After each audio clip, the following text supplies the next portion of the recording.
Hello दोस्तों, आप सभी का बहुत बहुत स्वागत है आपके अपने चैनल हिंदी साहित्य क्लासेस में। कैसे हैं आप सभी? आशा करती हूँ आप लोग बहुत अच्छे हैं, स्वस्थ हैं और अपनी तैयारी आप लोग बहुत अच्छे से कर रहे होंगे।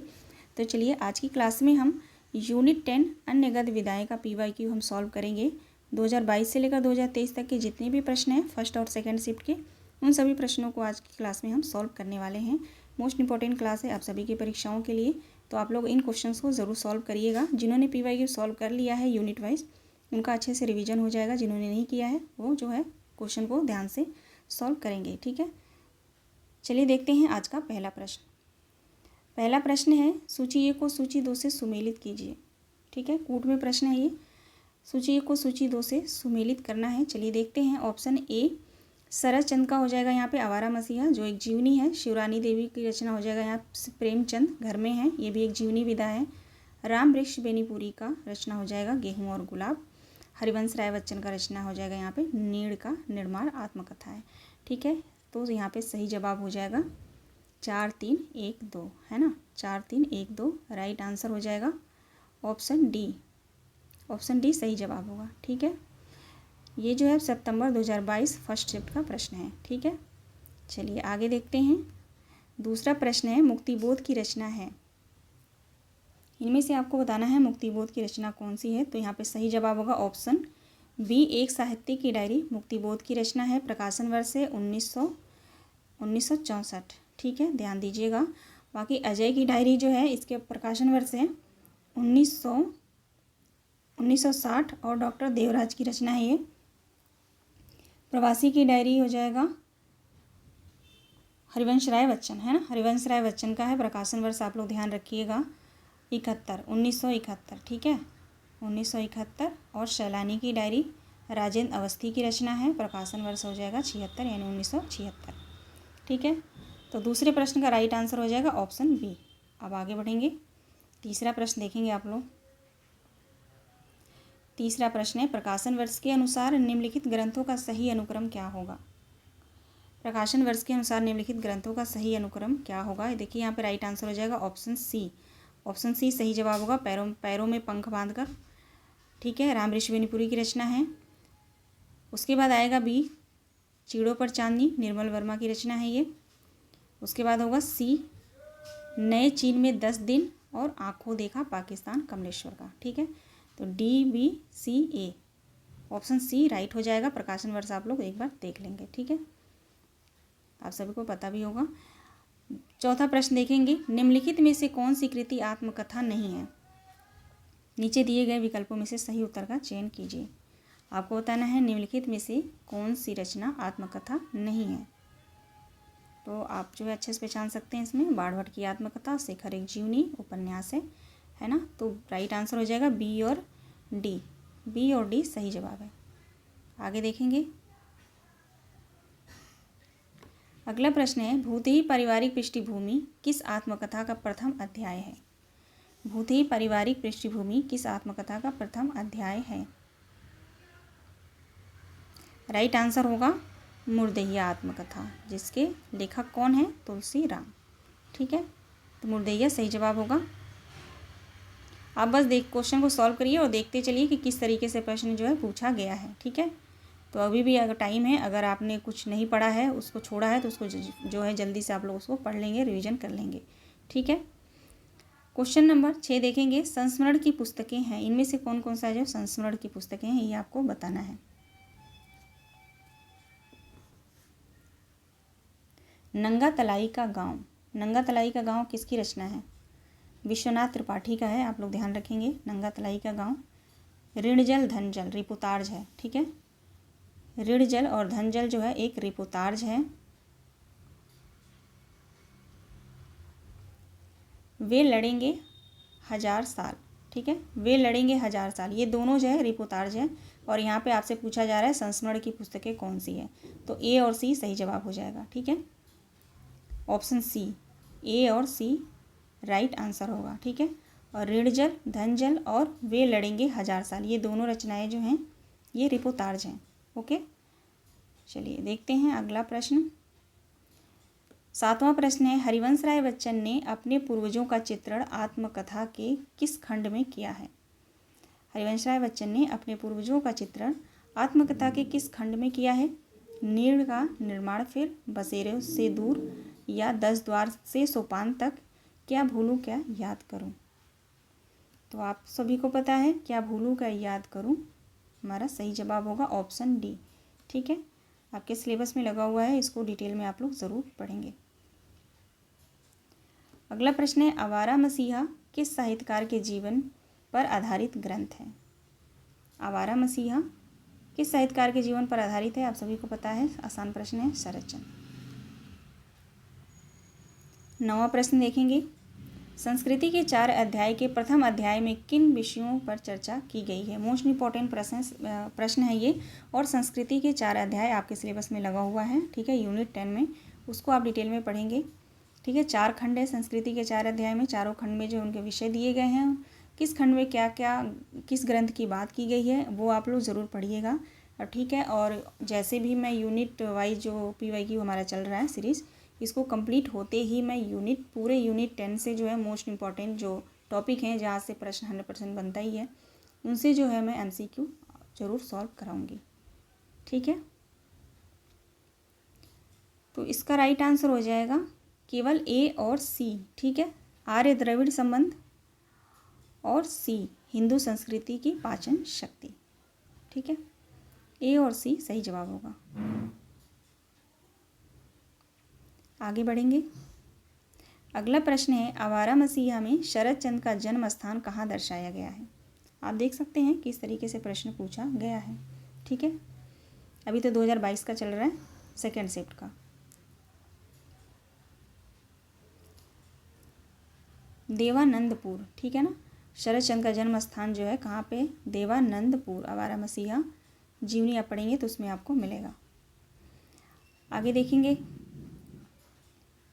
जैसन कहत बाड़ा जोगी, वैसन बढ़त बाड़े रोगी, बस ससतिया साबा राम। ये गीत है। ठीक है, उपयुक्त पद किस आत्मकथा से उद्धृत है? आपको जो है ये गीत पढ़ के ही आपको पता चल गया होगा कि किससे जो है लिया गया है, किस रचना से। ठीक है, मुर्दैया से लिया गया है। ठीक है, मुर्दैया से। मुर्दैया में जो गीत है उन गीतों को आप लोग याद करिएगा, याद रखिएगा। ठीक है, अगला प्रश्न है, एक कहानी यह भी में परिप्रेक्ष्य में सही तथ्य है। एक कहानी यह भी में परिप्रेक्ष्य में सही तथ्य इनमें से कौन सा है? नीचे दिए गए विकल्पों में से सही उत्तर का चयन कीजिए। देखेंगे, भोगे हुए यथार्थ का मार्मिक चित्रण और पुरुष वर्चस्ववाद को चुनौती। ठीक है, B और C राइट आंसर होगा। ऑप्शन C यहाँ पे सही जवाब होगा, B और C। ठीक है, ऑप्शन इधर उधर है, कोई बात नहीं, ऑप्शन C राइट आंसर है, B और C। अगला प्रश्न देखेंगे। अगला प्रश्न है, हरिवंश राय बच्चन की आत्मकथा नहीं है। इनमें से कौन सी आत्मकथा हरिवंश राय बच्चन की नहीं है? सही जवाब होगा आज के अतीत। ठीक है, बाकी नीड़ का निर्माण, फिर क्या भूलूं क्या याद करूं, बसेरे से दूर, 10 द्वार से सोपान तक, ये सभी जो है 4 खंड में है, आत्मकथा है हरिवंश राय बच्चन के। अगला प्रश्न है, अरे एयावर रहेगा याद किस विधा की रचना है? अरे एयावर रहेगा याद किस विधा की रचना है? यात्रा साहित्य है ना, ऑप्शन A यात्रा साहित्य सही जवाब होगा। चलेंगे अगले प्रश्न पे। सूची 1 को सूची 2 से सुमेलित कीजिए। सूची 1 को सूची 2 से सुमेलित कीजिए। हरिशंकर परसाई का यहाँ पे रचना हो जाएगा भोला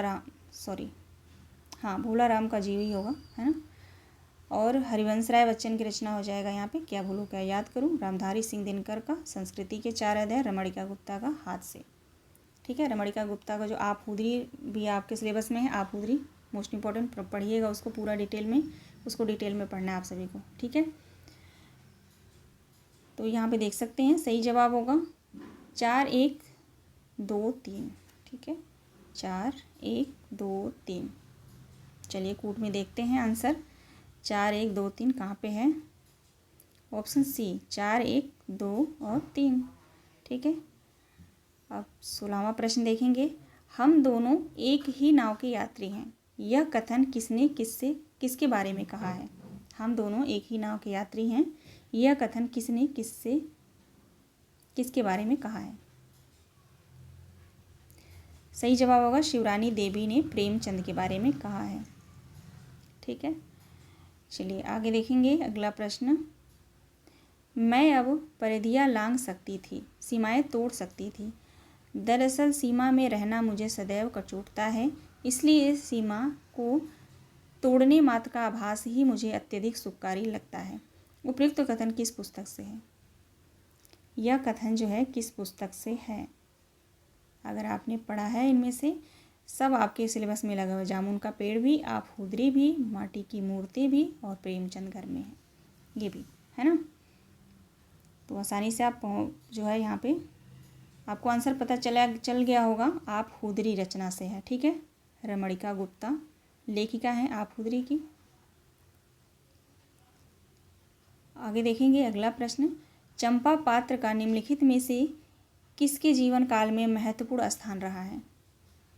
कई बार प्रश्न पूछा गया है चंपा। ठीक है, चंपा पात्र का निम्नलिखित में से किसके जीवन काल में महत्वपूर्ण स्थान रहा है? हरिवंश राय बच्चन सही जवाब होगा। ठीक है, हरिवंश राय बच्चन। कमेंट के माध्यम से बताइएगा चंपा जो है हरिवंश राय बच्चन की कौन थी। अगला प्रश्न देखेंगे। अध्यापिका शीला अग्रवाल ने किसके जीवन निर्माण में महत्वपूर्ण भूमिका निभाई है? किसकी अध्यापिका थी शीला अग्रवाल? क्वेश्चन है अध्यापिका शीला अग्रवाल ने किसके जीवन निर्माण में महत्वपूर्ण भूमिका निभाई है? तो आप ध्यान रखिएगा मन्नू भंडारी। ठीक है, मन्नू भंडारी। एक कहानी अभी पढ़ेंगे तो उसमें आपको मिलेगा यहाँ पे शीला अग्रवाल के बारे में। ठीक है, अगला प्रश्न देखेंगे, छोटा करना पड़ेगा, प्रश्न बड़ा है।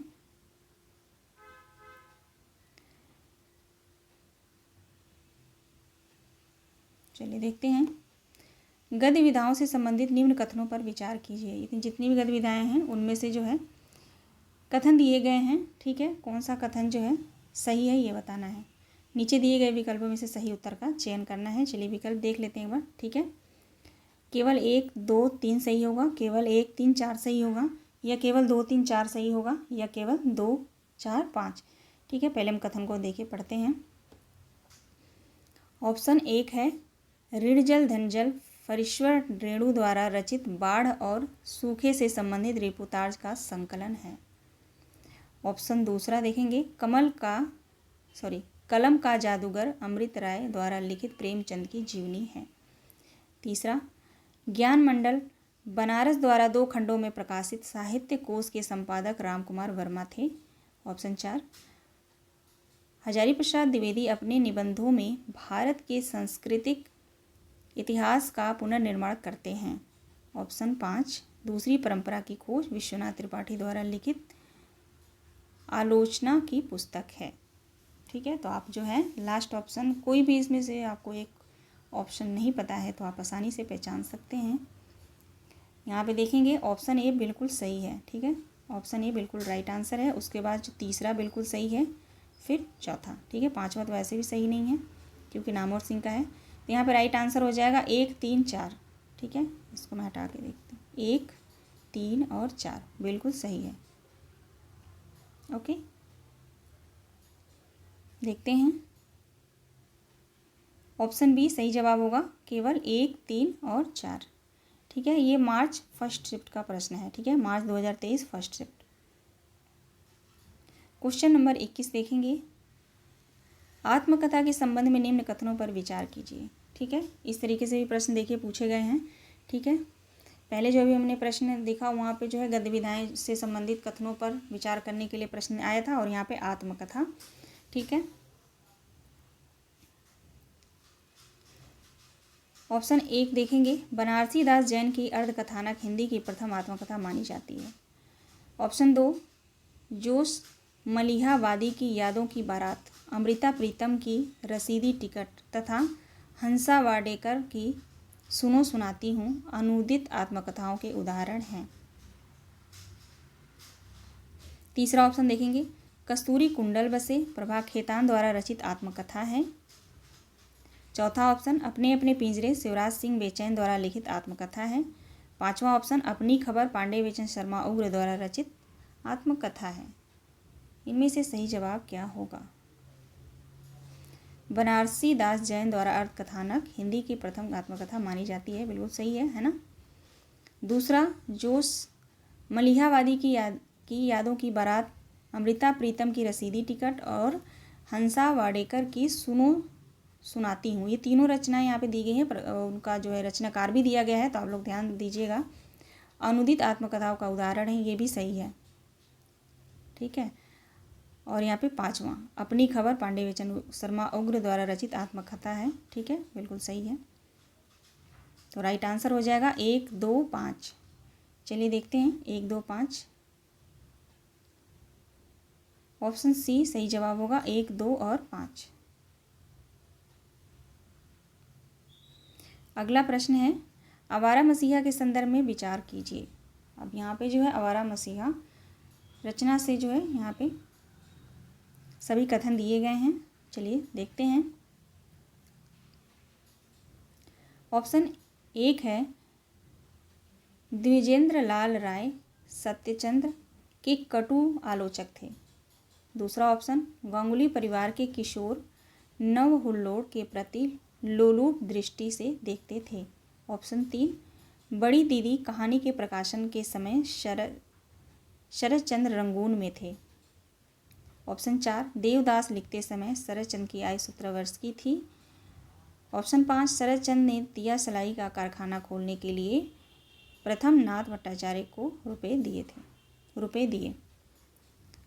आवारा मसीहा आपने पढ़ा है तो आसानी से आप पहचान सकते हैं इसमें से कौन कौन सा राइट आंसर होगा। सॉरी, चलिए देखते हैं। यहाँ पे जो है दूसरा सही हो जाएगा। ठीक है, गांगुली परिवार के किशोर नव हुल्लड़ के प्रति लोलुप दृष्टि से देखते थे। ठीक है, बिल्कुल सही है।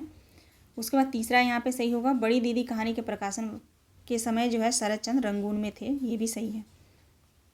चौथा, देवदास लिखते समय सत्यचंद्र की आयु 17 वर्ष की थी, है ना, 17 वर्ष की थी, बिल्कुल सही है। तो राइट आंसर हो जाएगा यहाँ पे 2, 3, 4।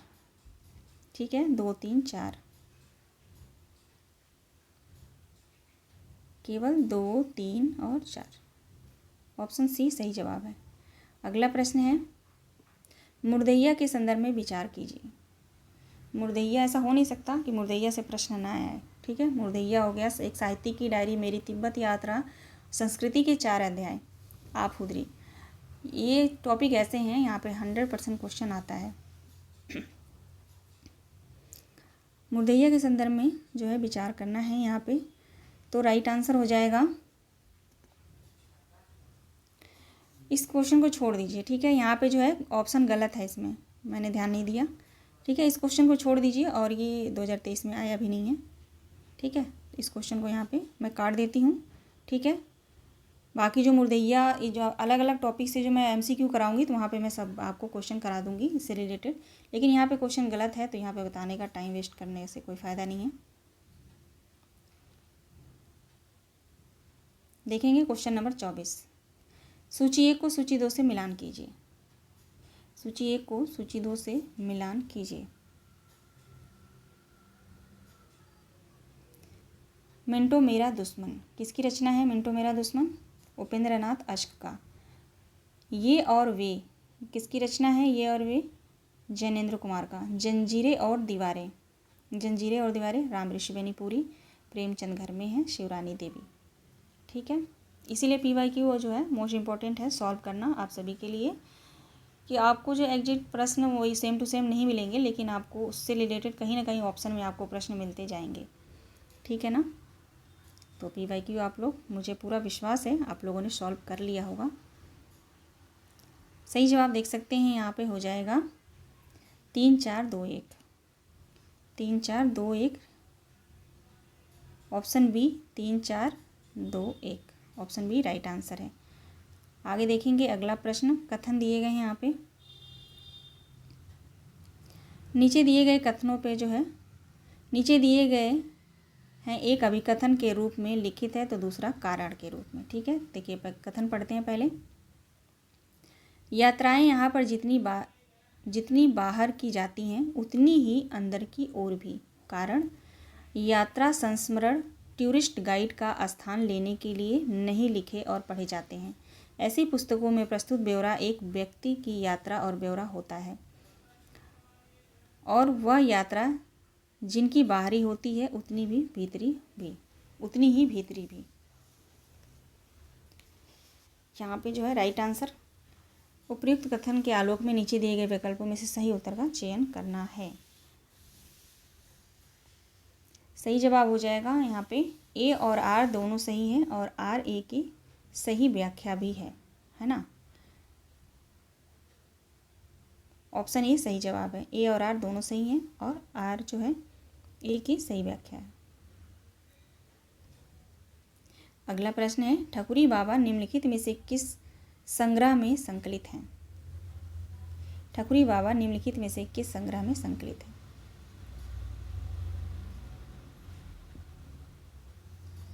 स्मृति की रेखाएं सही जवाब होगा। महादेवी वर्मा की रचना है स्मृति की रेखाएं। ठीक है,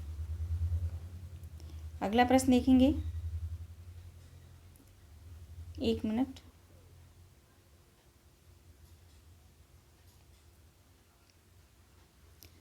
अगला प्रश्न है, शरद चंद्र ने रविन्द्रनाथ को किस कवि के बाद भारत का सर्वोत्तम कवि घोषित किया? शरद चंद्र ने रविन्द्रनाथ को किस कवि के बाद भारत का सर्वोत्तम कवि घोषित किया?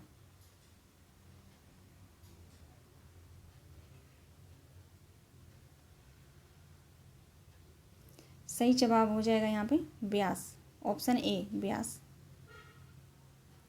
अगला प्रश्न है, गौतम बुद्ध के लिए जो स्थान था आम्रपाली का, संभवतः वही थी मेरे लिए नटिनिया, यह कथन किसका है? कथन को ध्यान से पढ़ेंगे। गौतम बुद्ध के लिए जो स्थान था आम्रपाली का, संभवतः वही थी मेरे लिए नटिनिया, यह कथन किसका है? तुलसी राम का है, मुर्दैया से, है ना। तुलसी राम का कथन है। आगे देखेंगे। अगला प्रश्न है, यात्रा वृत्तांत पर आधारित निम्नलिखित कथनों पर विचार कीजिए। ऑप्शन एक देखेंगे, मोहन राकेश कृत आखिरी चट्टान तक में दक्षिण भारत के जीवन को रेखांकित किया गया है। दूसरा ऑप्शन, रघुवंश की हरी घाटी में रांची हजारीबाग के आसपास के प्रदेशों का चित्रण हुआ है। ऑप्शन 3, गगनगेल कृत अवाक में पश्चिमी घाट की प्राकृतिक सुषमा का वर्णन मिलता है। ऑप्शन 4, यात्री के उपनाम से मशहूर नागार्जुन ने घुमक्कड़ शास्त्र नामक पुस्तक की रचना की। ऑप्शन 5, निर्मल वर्मा के यात्रा वृत्तांत चिड़ों पर चांदी में आइसलैंड का उल्लेख मिलता है। निम्नलिखित में से जो इनमें से कौन सा ऑप्शन सही है? इसका सही जवाब होगा केवल 1, 2 और 5। ठीक है, 1, 2 और 5 सही जवाब होगा, 1, 2 और 5। ठीक है, चिड़ों की चांदी में जो है आपने पढ़ा होगा आइसलैंड का जिक्र मिलता है, उल्लेख है। ठीक है, चलिए नीचे देखते हैं। राइट आंसर हो जाएगा यहाँ पे 1, 2 और 5, ऑप्शन सी, 1, 2 और 5। ठीक है, आगे बढ़ेंगे। अगला प्रश्न है, रिपोर्टाज से संबंधित निम्नलिखित कथनों पर विचार कीजिए। ठीक है, अभी हम 2022 में जब हम क्वेश्चन सॉल्व कर रहे थे तब भी वहाँ पे भी ऐसे प्रश्न आए थे, है ना। और आप देख सकते हैं 2023 के प्रश्न चल रहे हैं यहाँ पे सेकंड शिफ्ट के, तो यहाँ पे भी ऐसे प्रश्न आपको देखने को मिल रहे हैं। ठीक है, इसका राइट आंसर हो जाएगा क्वेश्चन नंबर 30 का सही जवाब होगा 1, 3 और 4। ठीक है, अंग्रेजी शब्द रिपोर्ट का समानार्थी शब्द रिपोर्टाज है, ये सही है।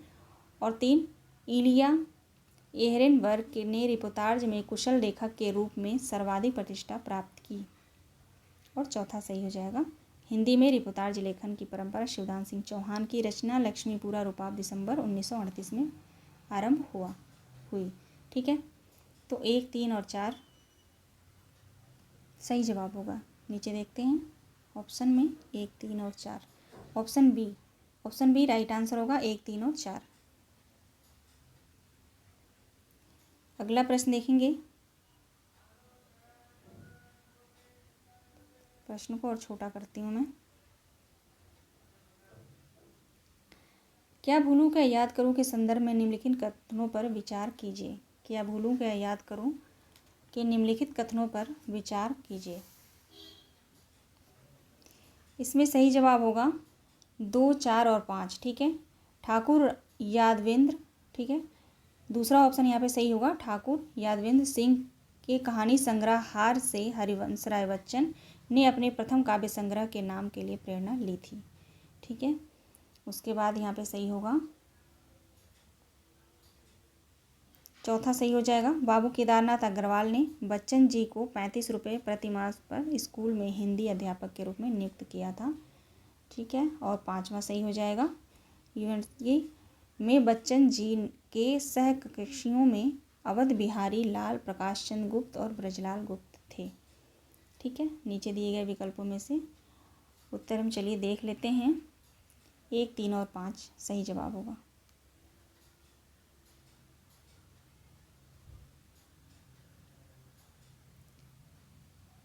एक, 3 और 5। ठीक है, सी ऑप्शन यहाँ पे लगा लीजिए। ठीक है, यहाँ पे 3 लिख देती हूँ, 1, 3 और 5 राइट आंसर होगा। चलिए आगे बढ़ते हैं। अगला प्रश्न देखेंगे, स्मृति की रेखाएं के संदर्भ में निम्नलिखित कथनों पर विचार कीजिए। स्मृति की रेखाएं के संदर्भ में निम्नलिखित कथनों पर विचार कीजिए।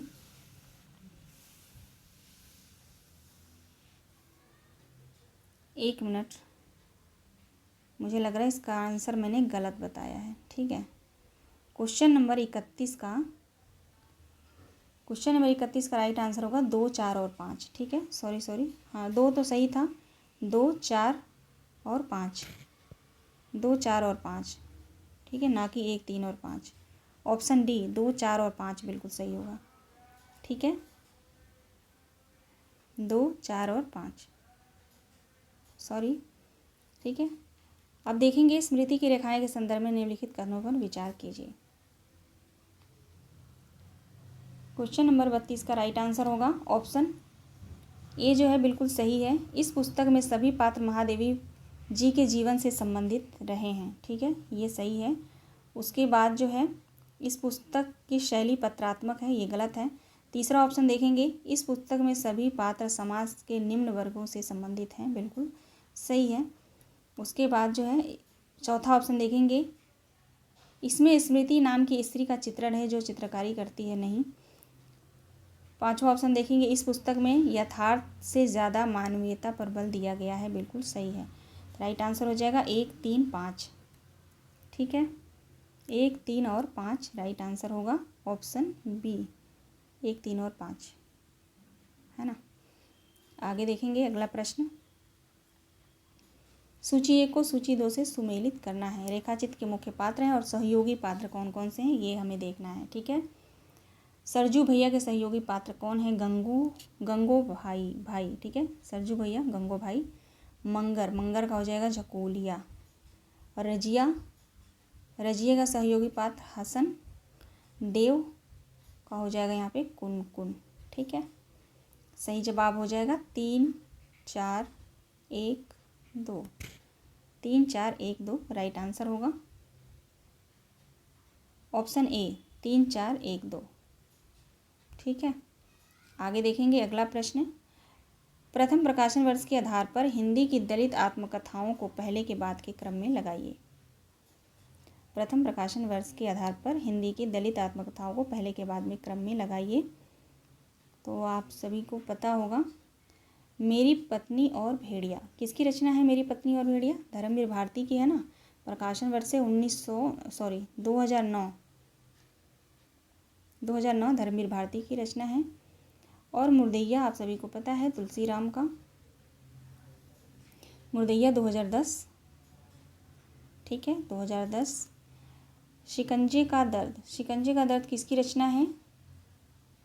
बताइए कमेंट करके, शिकंजे का दर्द किसकी रचना है? सुशीला टकभोरे की है ना, 2011 में। ठीक है, प्रकाशन वर्ष ध्यान रखेंगे 2011 मोस्ट इम्पोर्टेंट है। झोपड़ी से राजभवन माता प्रसाद का है ना, झोपड़ी से राजभवन। दोहरा अभिशाप है 1999।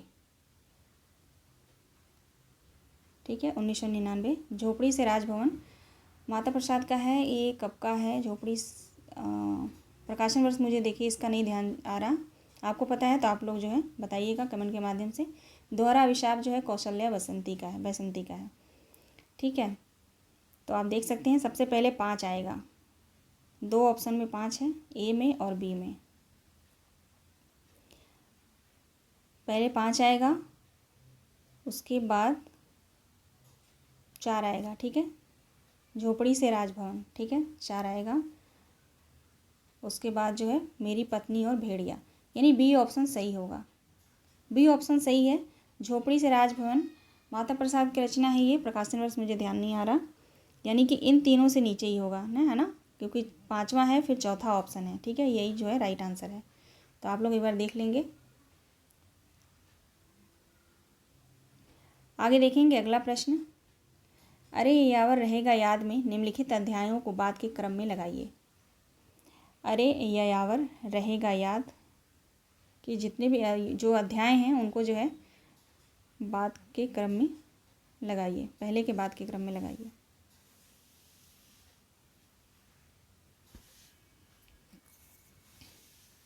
क्वेश्चन नंबर 35 का राइट आंसर क्या होगा? देखिए यहाँ पे सबसे पहले आएगा चौथा, परशुराम से तुखाराम। ठीक है, सबसे पहले 4 आएगा। उसके बाद तीसरा आएगा कीड़ों की खोज। ठीक, उसके बाद पहला आएगा देवताओं के चंचल में। उसके बाद आएगा 5वां मौत की घाटी। उसके बाद एलूरा, लास्ट में सबसे एलूरा है। ठीक है, दूसरा। 4 3 1 5 2, 4 3 1 5 2 ऑप्शन बी सही जवाब है। ठीक है, ये टोटल प्रश्न जो है 35 प्रश्न थे, यानी 34 से लगा लीजिए, एक प्रश्न इसमें जो वो गलत था ही नहीं प्रश्न। ठीक है, इतने प्रश्न थे 2022 से लेकर 2023 तक के फर्स्ट और सेकंड शिफ्ट के सभी प्रश्नों को मैंने सॉल्व कराया। ठीक है, तो आशा करती हूँ आपको जो है क्वेश्चन समझ में आए होंगे, ये भी पता चला होगा कि किस तरीके से जो है प्रश्न पूछे गए हैं। तो उसी हिसाब से अभी आप लोग तैयारी करते रहिए। ठीक है, मिलते हैं नेक्स्ट वीडियो में। आप सभी दोस्तों का बहुत बहुत धन्यवाद। क्लास पसंद आई हो तो प्लीज़ लाइक एंड सब्सक्राइब आप लोग ज़रूर कर दीजिएगा। ठीक है, थैंक यू बहुत बहुत। चलिए मिलते हैं नेक्स्ट वीडियो में।